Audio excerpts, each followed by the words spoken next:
White woman calls the cops on black teen, but when his FBI chief mom shows up, she's stunned. Hello everyone. Don't forget to subscribe to our channel to hear more meaningful stories. On a warm Saturday afternoon, Riverton, a peaceful, suburban town, felt like a serene painting come to life.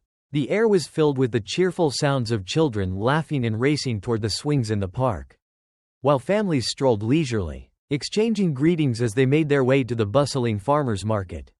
The sun cast a golden glow over the town, making everything feel perfect, almost untouched. But for Jalen Carter, this day was far more than a picture of peaceful suburbia.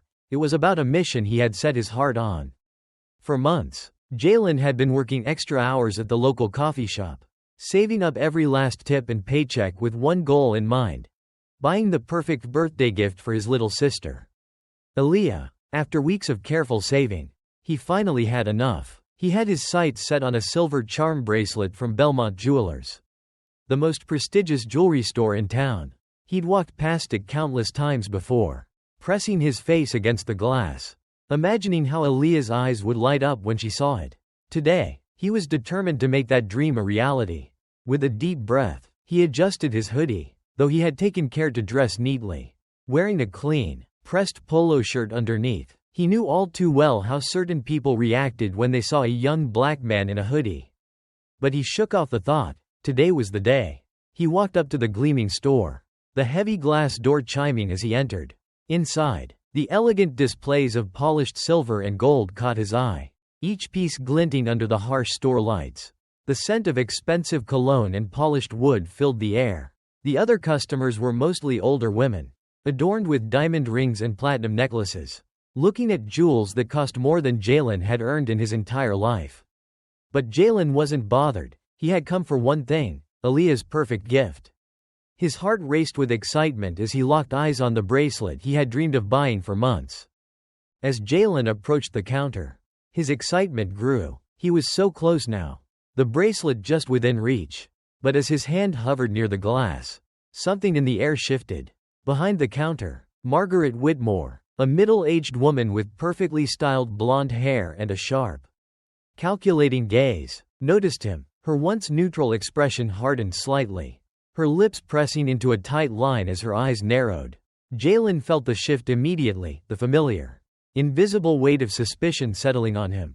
Like a dark cloud, he had seen that look before, a look he couldn't avoid no matter how hard he tried.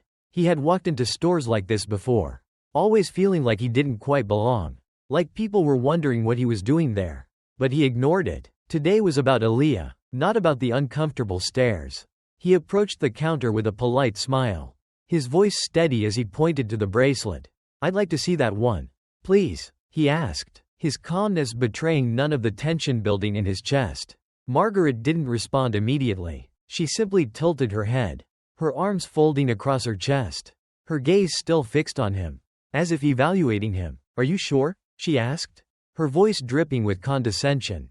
"That one's quite expensive." The words felt like a challenge, as if she doubted his ability to afford it. Jalen's stomach tightened, but he kept his expression neutral. He reached into his pocket, pulling out the money he had worked so hard to earn. "I'm sure," he said firmly, showing her the neatly folded bills. Margaret's eyes flicked to the cash for a moment before narrowing in disgust, and she hesitated, not moving to retrieve the bracelet. Instead, she scoffed quietly, a soft sound of disbelief. "Where exactly did you get all that money?" she asked, her tone casual, but the accusation hung in the air. Jalen felt a flash of anger rising in his chest, but he fought to control it. "I work at Parker's Coffee House," he said, enunciating each word clearly. "I saved up for this." Margaret raised an eyebrow, her lips curling into a skeptical smile. "And you expect me to believe that?" she asked, her voice dripping with doubt. Jalen swallowed the rising frustration. "Yes," he said flatly, but the hurt was already creeping into his words.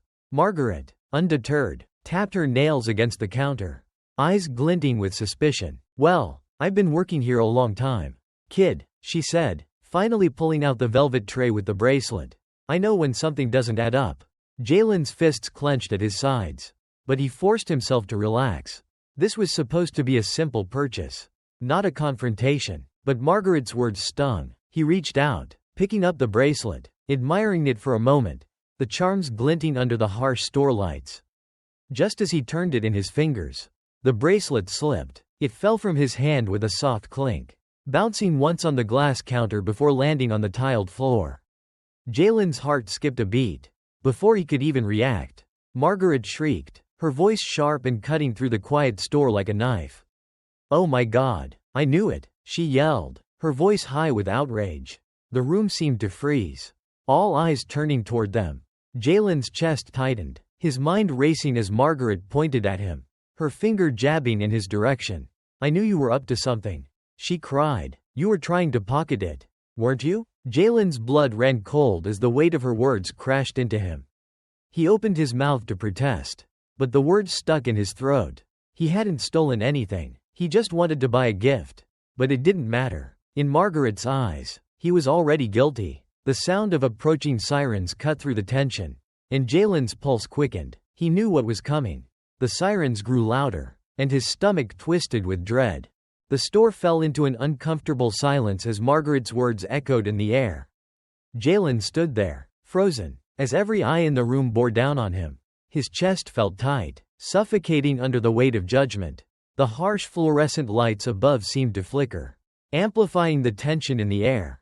He could feel the eyes of the customers, their gazes heavy with suspicion, shifting between him and the fallen bracelet on the floor. A woman in a floral dress clutched her purse tighter, as if the mere presence of a young black man in the store had turned it into a danger zone. The room was thick with the undercurrent of fear, and Jalen could taste the bitterness of it on his tongue. He wanted to shout, to scream that he hadn't done anything wrong, but he knew better. He had learned the hard way that in moments like this, words didn't matter. His voice would be drowned out by their preconceived notions, their unspoken assumptions. He had been here before, felt this way before, branded as guilty without a single shred of evidence. His fists clenched by his sides, his body trembling with a mixture of anger and helplessness. But he kept still. Any sudden movement could make everything worse. Margaret's voice broke through the air once again, this time sharp and commanding as she dialed the phone. "Get the police here now," she demanded, her words harsh, dripping with self-righteousness. "We've got a thief, young black male in a hoodie, trying to steal from us." Each word she spoke felt like another nail in the coffin, each syllable building the false narrative she was eager to cast. Jalen's breath caught in his throat as the weight of her accusation settled deeper into his bones. He hadn't stolen anything. He was just trying to buy a bracelet for his sister.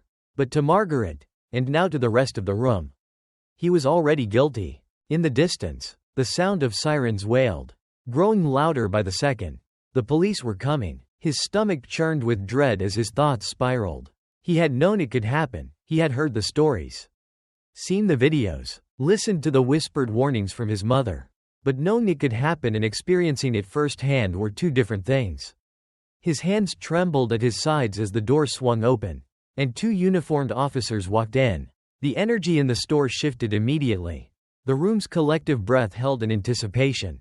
One officer, a tall man with graying hair and a stern face, stepped toward him. His eyes were already narrowed, his hand reaching for the handcuffs.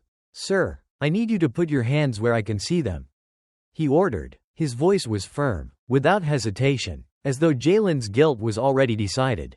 Jalen's chest tightened further, his body screaming to flee, to fight back, to do anything, but he stayed still, forcing himself to breathe, to remain composed. He wasn't going to make this worse.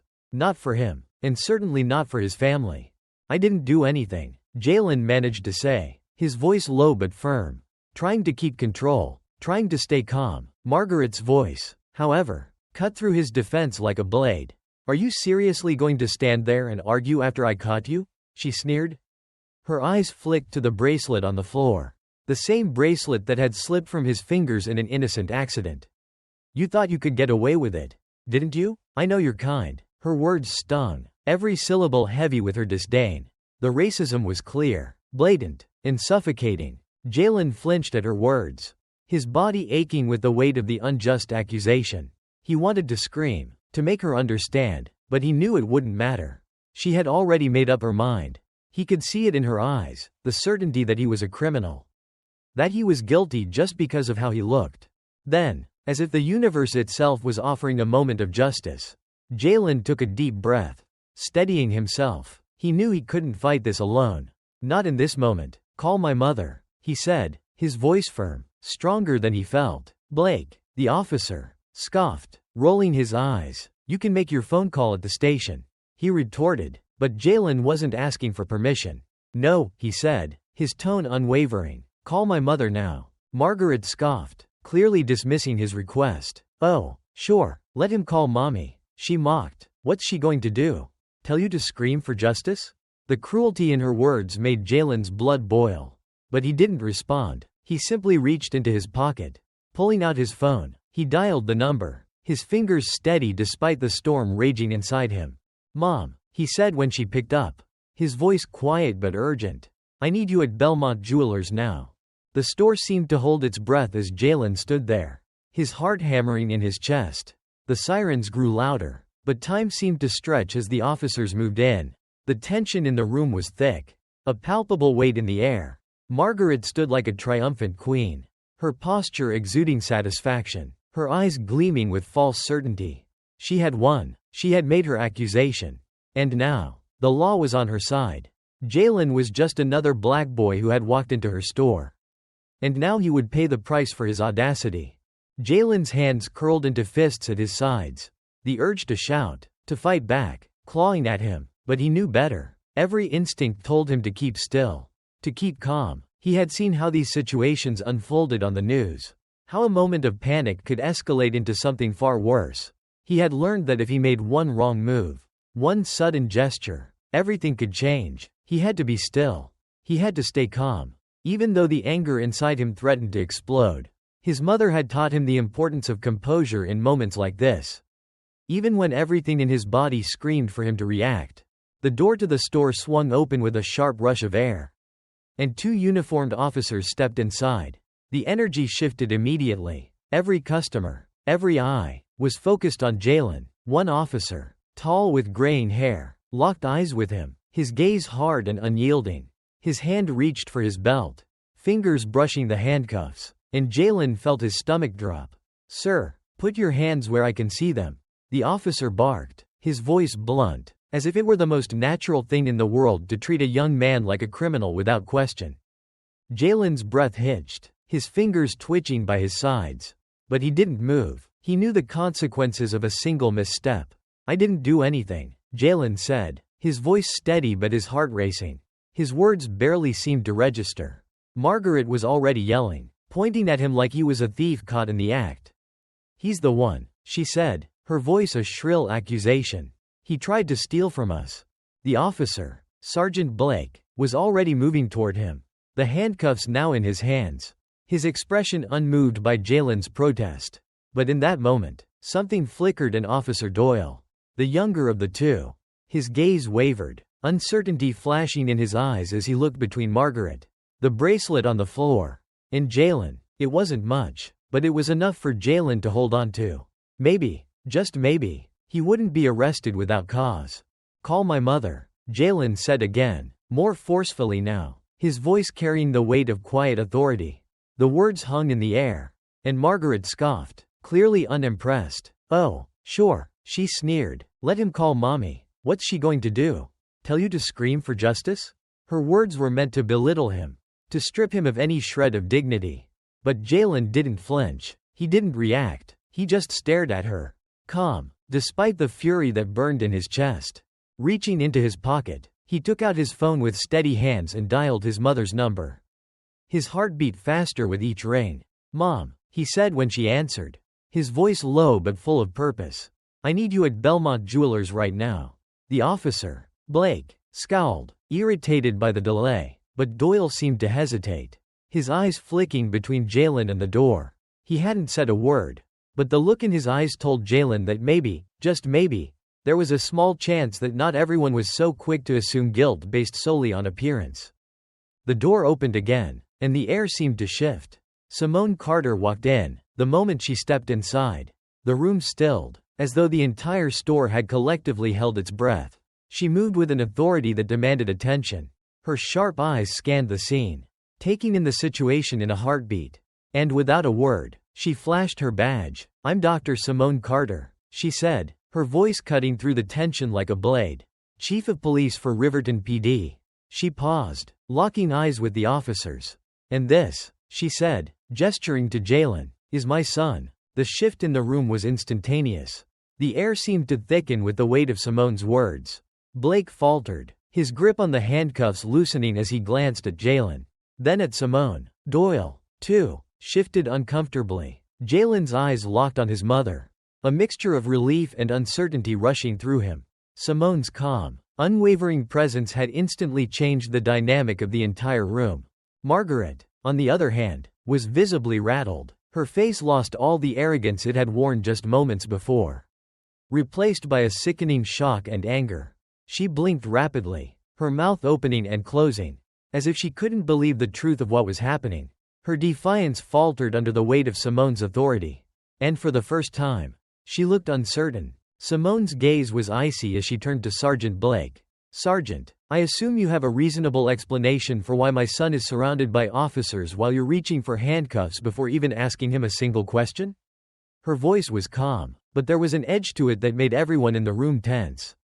Blake shifted, clearly uncomfortable under the pressure.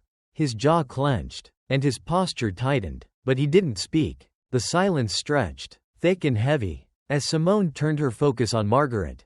"And you," she said, her voice soft but sharp enough to slice through the air. "You're standing here accusing a young man of stealing, despite the fact that there's no evidence. No reason to believe him guilty." Margaret's face twisted with confusion, her earlier confidence completely evaporating as Simone's words sank in. The tension reached a breaking point when the store manager hurriedly retrieved the security footage and began playing it on a small screen behind the counter. The room fell silent once again as the footage revealed everything. The moment Jalen entered the store, the way he had politely pointed to the bracelet, how it slipped from his hand by accident and fell to the floor. There was no theft, no sneaky behavior, just a teenager trying to buy a gift for his sister. Simone exhaled deeply, her eyes narrowing in a way that made Margaret shrink before her. "So, Sergeant," she said, turning to Blake, "what happens now?" The air in the store remained thick with tension as Simone's voice cut through the silence. Her words laced with authority that left no room for doubt. She turned to Blake, her gaze unyielding, her posture commanding the entire room to listen. "Sergeant, I assume you have a reasonable explanation for why my son is surrounded by officers with their hands on their handcuffs. Before even asking him a single question?" Her words dripped with a quiet menace that made Blake falter, his confidence slipping away like sand through his fingers. He hesitated, caught off guard by the force of Simone's calm demeanor. His grip on the cuffs loosened slightly, and his posture softened, but his silence betrayed his growing unease. Simone didn't wait for him to respond, she knew the answer already. Instead, her eyes shifted to Margaret, who was now looking as if the floor had opened up beneath her feet. Margaret had been so sure, so confident in her accusations. But now, faced with Simone's presence, her entire facade was crumbling. "You," Simone said, her voice a quiet storm. "You had the audacity to accuse a young man of theft, despite there being no evidence, no reason to even suspect him. But you were so sure, weren't you? So sure because he was a black teenager. And in your mind, that was enough to condemn him." Margaret's mouth opened and closed, her attempts at speaking failing her as she struggled to form words. The smug expression she had worn just moments before was gone, replaced by panic and uncertainty. Simone took a slow step forward, her eyes never leaving Margaret's. "Do you have an explanation for this? Do you understand the gravity of what you just did?" Margaret couldn't meet her gaze. She shifted her weight uneasily, her eyes darting from Simone to Jalen, and then to the officers who were now standing awkwardly, their hands at their sides, unsure of how to proceed. It was as if the entire store was holding its breath, waiting for someone, anyone, to make the next move. The store manager, who had been standing frozen in the background, now looked ready to disappear. He glanced nervously between Simone, Blake, and Margaret, unwilling to make eye contact with anyone. Simone's gaze swept across the room, and it was as if the entire space shrank under the intensity of her presence. The customers, who had stood idly by, now looked away, avoiding the discomfort of being complicit in this injustice. Some pulled their phones out, pretending to be occupied, while others shifted uncomfortably, aware that they had been mere bystanders to something far more significant than the price of a bracelet. Finally, the manager moved to the back of the store, his footsteps hesitant, and returned with the security footage.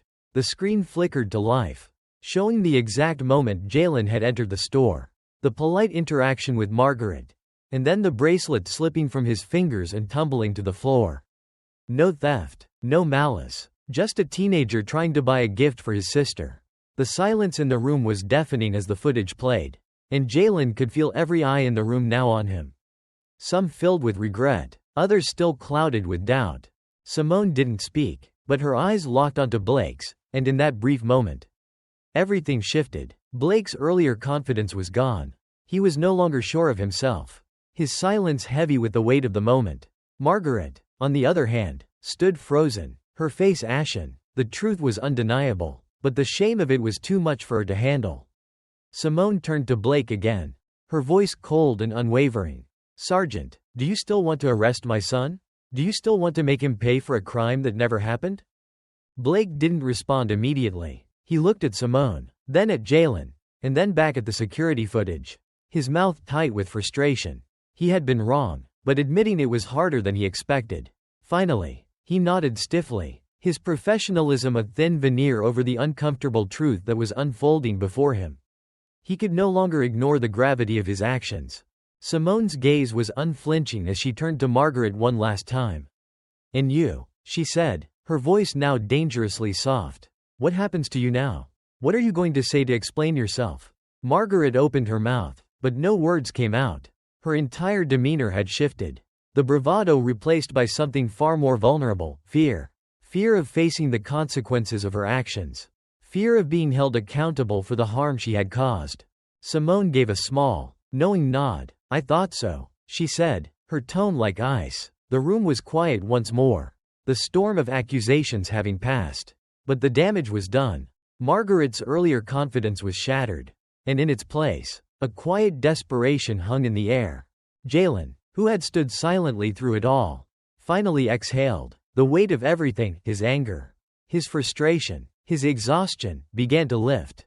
Though only slightly, his mother had stepped in, and the truth had prevailed. But the battle wasn't over. It would never be over.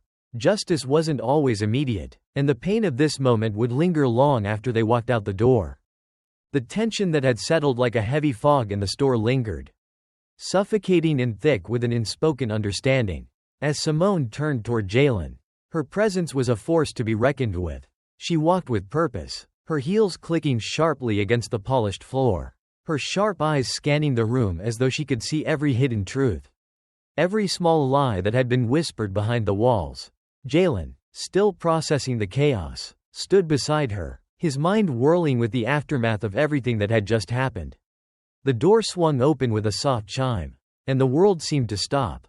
In walked a woman who commanded the attention of everyone in the room without even trying. Tall, poised, her navy blue suit cut with precision, and the badge she held up gleamed with an authority that made everyone stand at attention. "I'm Dr. Simone Carter," she announced, her voice strong, but calm, slicing through the air with an ease that left no room for doubt. "Chief of Police for Riverton PD." She paused, her gaze locking onto Blake's with a quiet, steely intensity. "And this," she said, gesturing toward Jalen, her tone unwavering, "is my son." The room went dead silent, the weight of Simone's words pressing down on everyone, making the very air feel heavy. It was as though time itself had paused, and all eyes shifted to Blake. Simone's authority filled the space, and in that instant, the officers seemed to shrink under the power of her gaze.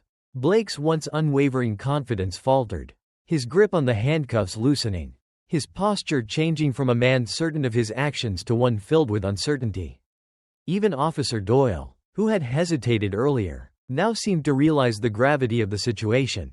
The other customers, who had been silent witnesses to the unfolding drama, now seemed to understand the true nature of what had been happening.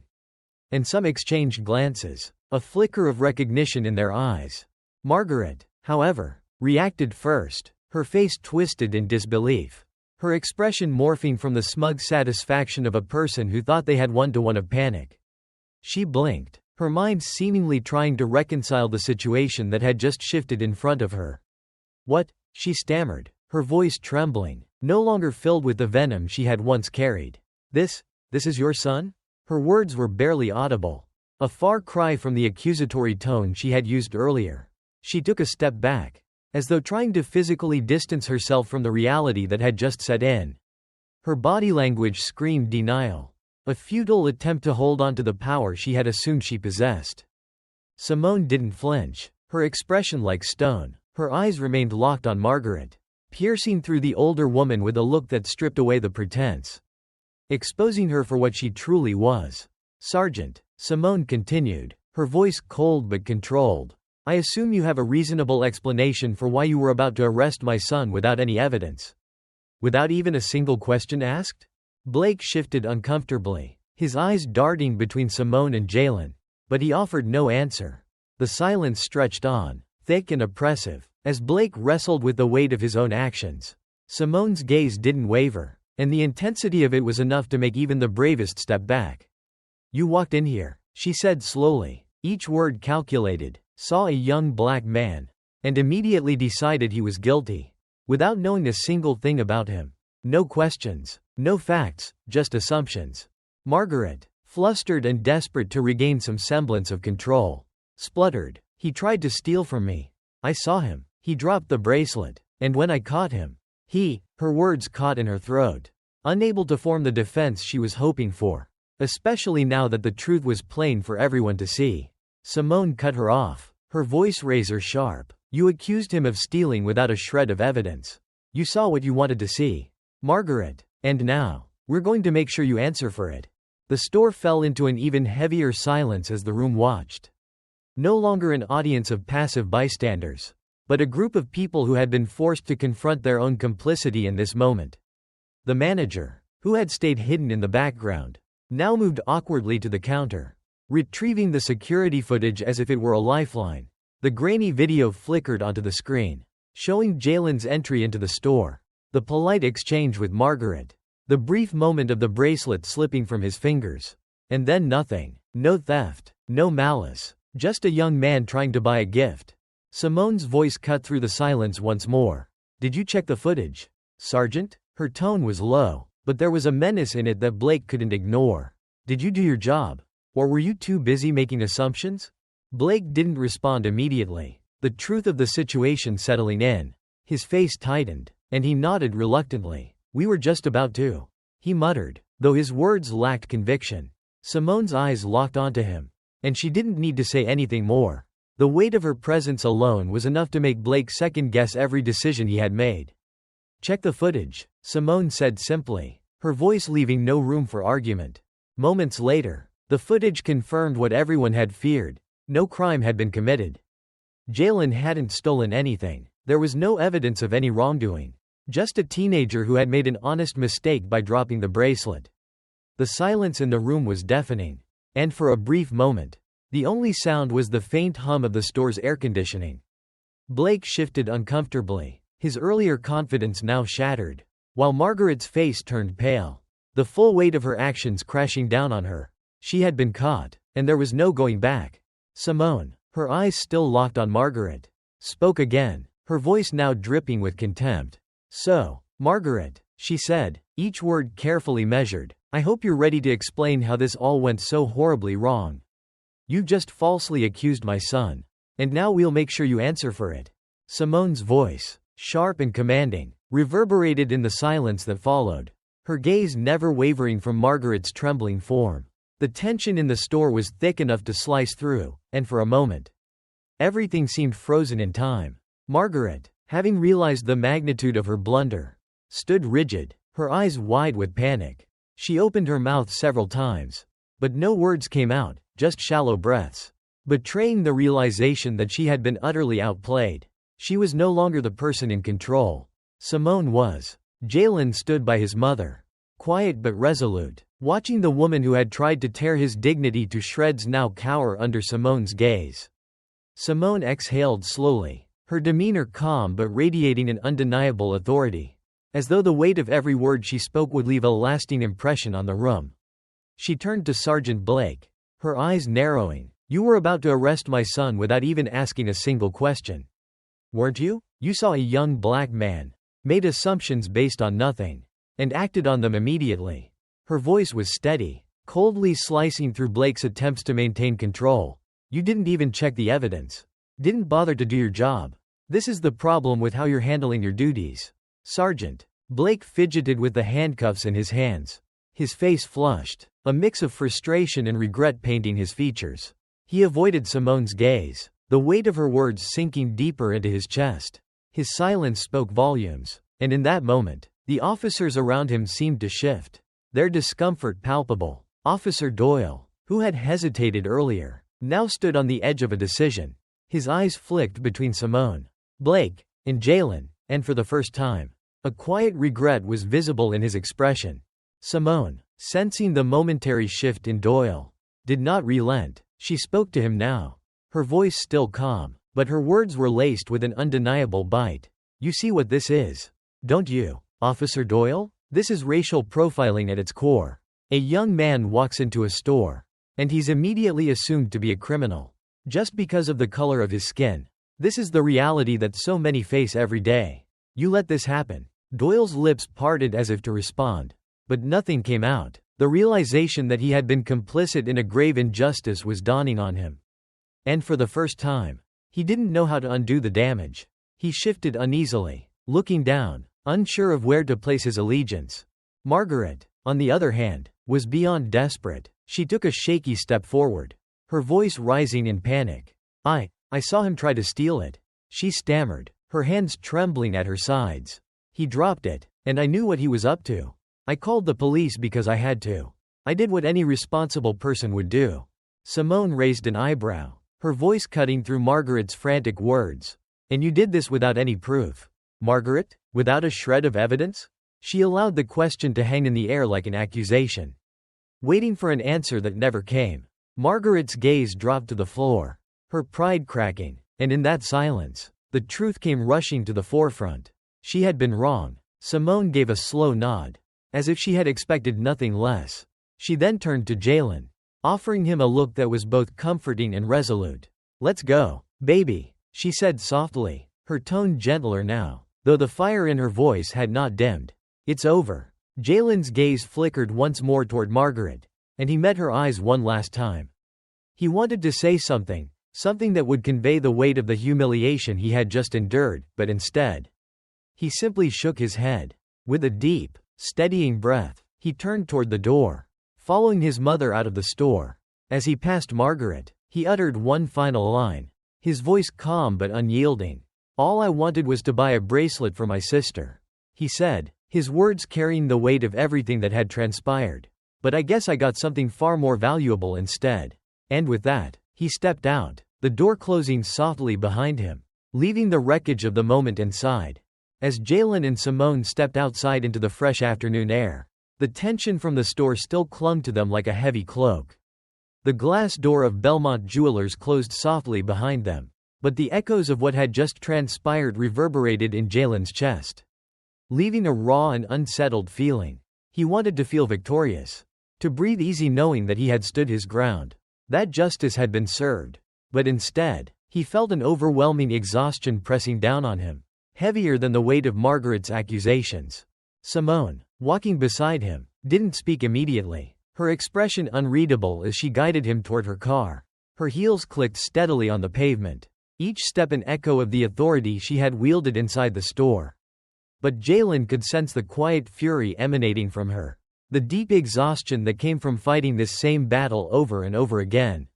He glanced sideways at her, his thoughts swirling, and for a moment, they both walked in silence, the weight of the world around them pressing down. Finally, it was Simone who broke the silence, her voice calm but carrying the undercurrent of all the things they had fought for. Are you okay? Jalen paused, exhaling deeply, staring at the dashboard of the car as if the answer to her question might be hidden there. I don't know, he admitted, the words slipping out in a heavy rush. I should feel better. I should feel like I proved something. Like I won. But it doesn't feel like that. It feels like the same old thing all over again. Simone's hand tightened on the steering wheel, her fingers pressing deep into the leather. the sound of the engine filling the silence between them. She didn't answer immediately, but Jalen knew she was choosing her words carefully. When she spoke again, her voice was softer, but no less powerful. You shouldn't have had to prove anything in the first place. Jalen's throat tightened, the weight of her words sinking in. Yeah, he muttered, frustration still bubbling beneath the surface. But I stood there, listening to her talk about me like I wasn't even human, like I didn't belong there. And even when she got caught, when she knew she was wrong, she couldn't even say the words. Simone exhaled slowly, her gaze unwavering as she focused on the road. You can't make people see you, Jalen, if they've already decided you're invisible. But what you can do is refuse to let them define you. You show them who you are. Every single day, even when they refuse to look. Jalen clenched his jaw, the weight of her words both comforting and heavy. It never feels like enough, he said, his voice barely above a whisper. Like, no matter how many times I fight back, it's still the same thing. Tomorrow, it'll be someone else. Simone glanced at him, her expression softer now, but her eyes still filled with a quiet strength. I know, baby, but today, you fought back. Today, you didn't let them break you. Before Jalen could respond, Simone's phone rang, cutting through the quiet tension in the car. She looked at the screen, her eyes narrowing as she quickly answered. Cynthia, I need a press release prepared immediately. Yes, regarding Belmont Jewelers, she said, her voice firm and decisive. I want a full investigation into the call that was made to dispatch and an internal review of Sergeant Blake. I want a public statement on racial profiling and misuse of emergency services. And make sure the media knows exactly what happened today. She glanced at Jalen, her eyes flashing with determination. I'm not letting this go. Jalen blinked, the weight of her words sinking in. For the first time, he felt something he hadn't expected, relief. Relief that Simone wasn't just going to let this slip away. She was going to make sure everyone knew what had happened, and that there would be consequences. You're really going after them? He asked. Incredulous. Simone gave him a knowing look. You think I was just going to let it go? Jalen let out a slow breath, his chest loosening just a fraction. He had spent so much of his life watching stories like his unfold. Seeing the injustice, the humiliation, knowing that even when the truth came out, nothing ever really changed. But this felt different. This felt like a fight that wasn't over just because they walked out of that store. This felt like something bigger. Simone hung up the phone and turned to him, her expression softening just slightly. We're not done, Jalen. We're going to make sure that everyone knows what happened today. And we're going to make sure it doesn't happen again. Jalen nodded slowly, his eyes now burning with something else, something stronger than before. Today, justice had been served, and maybe, just maybe, things were going to start changing. As the car pulled away from the store, Jalen glanced back one last time. Inside, the customers had resumed their shopping, the store now a pristine image of normalcy once more. But for Jalen, nothing about that moment could ever feel normal again. Margaret's face would linger in his mind, a reminder of the prejudice and assumptions that lay just beneath the surface of everyday life. But today, he had stood up. Today, he hadn't let them break him. And maybe, just maybe, it was a small step towards something greater. 3 days later, Belmont Jewelers was all over the news. The story of Jalen's unjust accusation had gone viral, with social media buzzing in outrage, and the local news stations running full segments about the incident. The public response was swift and unrelenting. Outraged customers left one-star reviews flooding the store's Yelp page. And even more people were demanding accountability. Inside the walls of Belmont Jewelers, things had drastically shifted. The store's reputation, once polished and pristine, was now tarnished beyond repair. Margaret Whitmore, the clerk who had falsely accused Jalen, was placed on indefinite leave, although rumors spread that she had actually been fired. The store was quick to release an official statement condemning racial profiling. They had no choice, not after the footage that had surfaced, showing exactly how Margaret had unjustly accused a young black man of theft without any evidence to back her claims. The fallout was swift and unavoidable. Sergeant Blake, who had been all too eager to detain Jalen without question, also found himself under investigation after bodycam footage revealed just how quickly he had moved to arrest Jalen. Despite the lack of evidence, as Jalen scrolled through the news articles on his phone, the weight of the coverage didn't quite bring him the satisfaction he thought it would. There should have been a sense of triumph, of vindication.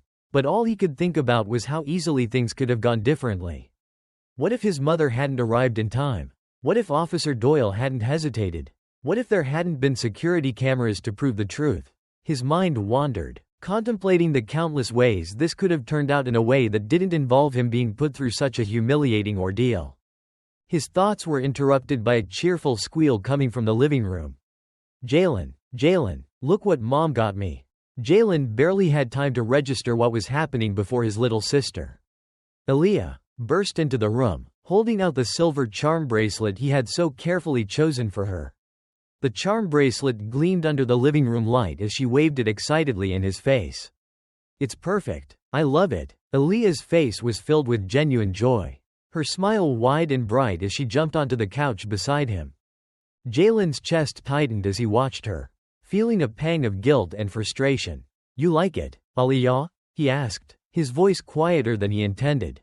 "Are you kidding? It's perfect," Aaliyah responded, her face lighting up, but then, her excitement faltered slightly, a small frown appearing on her face.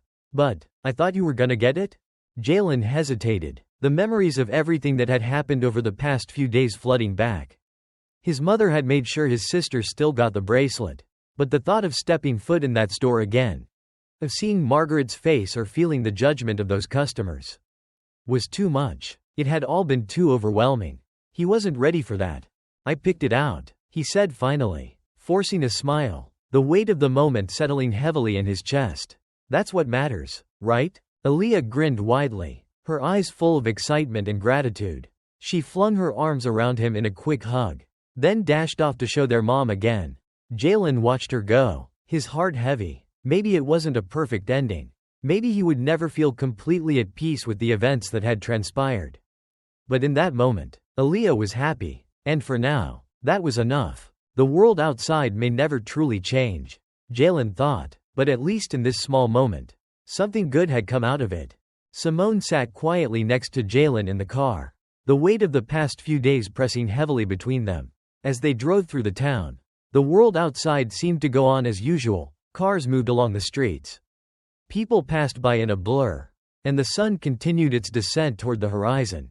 But inside the car, there was an undeniable tension that neither of them could shake off. Jalen's mind raced as he thought back to what had just happened. The store, the accusation, the police, Margaret's smug satisfaction, and how everything had shifted the moment his mother had walked in. Justice had been served, he knew that. But it didn't feel like a victory. It never felt like enough. Because no matter how many times he proved he was innocent, the battle never seemed to end. There was always another store, another encounter, another moment where someone would see him and see only his skin, not his character. He turned his gaze toward the window, unable to hold back the frustration gnawing at him. "I just don't get it," he muttered, his voice thick with exhaustion. "How do you fight back against something this deep? How do you make people see you as a person when they've already decided you're not?" Simone's eyes flicked to him for a moment, but she said nothing. She focused on the road, her hands gripping the steering wheel, the lines of tension in her jaw tightening with every word he spoke. Finally, she exhaled, her voice soft but unyielding. "By refusing to let them define you," she said, her words quiet but powerful. "By making sure that no matter what they see when they look at you, you know who you are. By showing them, over and over again, that they're wrong, even when they refuse to admit it." Jalen let out a bitter laugh, his fingers drumming on his knees. "But it never feels like it's enough. They don't ever see us the way we see ourselves." Simone's grip on the wheel tightened, but she didn't look away from the road. "I know," she said softly. "It's a cycle that keeps repeating. But today, you fought back. You didn't let them break you. And that's the most important part. It's not about winning every battle. It's about standing tall, no matter what." The silence between them stretched again, but this time it felt different, calmer, more settled, like they were both coming to terms with the weight of everything that had happened. Then, as if to break the stillness, Simone reached into her purse, pulling out her phone. Jalen glanced over at her, wondering what she was doing. "Who are you calling?" he asked warily. Simone didn't answer immediately. She scrolled through her contacts, her expression unreadable, until the line connected. "Cynthia," she said, her voice cool and decisive. I need a press release prepared immediately. Yes. Regarding Belmont Jewelers. She glanced at Jalen briefly before continuing. I want a full investigation into the call that was made to dispatch. And I want an internal review on Sergeant Blake. I also want a public statement on racial profiling and misuse of emergency services. And make sure the media knows exactly what happened today. Jalen's eyes widened slightly, a flicker of disbelief crossing his face. You're really going after them? Simone lowered the phone slightly, meeting his gaze with a knowing look. You think I was just going to let this go? Jalen exhaled sharply, his chest easing just a little, the weight of everything lightening for the first time in days. It was a strange relief, a mix of disbelief and hope. He'd watched so many stories like his own unfold, the profiling, the accusations, the humiliation, and then, when the truth came out, nothing ever seemed to change. But now, for the first time, he was seeing something different, something that felt like a fight that wasn't over just because it was over for him. This wasn't just a one-off. It was the beginning of something bigger. Simone returned to her call, speaking to Cynthia with quiet authority. Oh, and Cynthia, she added, make sure Margaret Whitmore's name is included in the statement. If she thought she could do this without consequences, she was mistaken. Jalen let out a slow breath, his hands loosening from their tense grip on his jeans. Maybe this time, maybe things would actually change. This wasn't just about a single incident, it was about holding people accountable, making them understand the cost of their actions. The car hummed as they drove on, the world outside still unaware of the storm that had just passed, of the fight that had just begun. And in that silence, Jalen allowed himself to feel something he hadn't felt in a long time, hope.